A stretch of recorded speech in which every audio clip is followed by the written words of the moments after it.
大家好，今晚由張淑慧同大家睇天氣。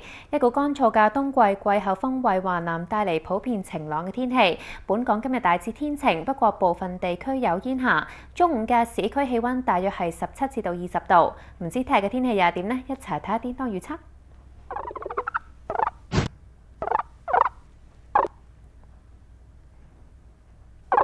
唔該晒，叮當。預測聽日部分時間有陽光，亦都有煙霞，氣溫介乎14至到19度。相對濕度係介乎65%至到85%之間。跟住睇嚟緊嘅天氣啦。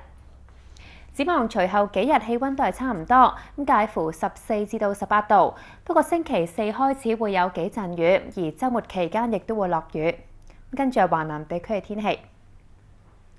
澳門、廣州、東莞都係多雲，深圳天陰。4個城市氣溫介乎11至到21度。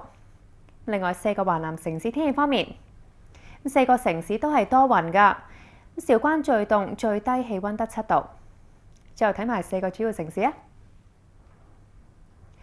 北京、天津天晴，上海、成都天陰。4個城市氣溫介乎零下7度至到9度。好啦，今晚天氣講到呢度，下次再見啦，拜拜。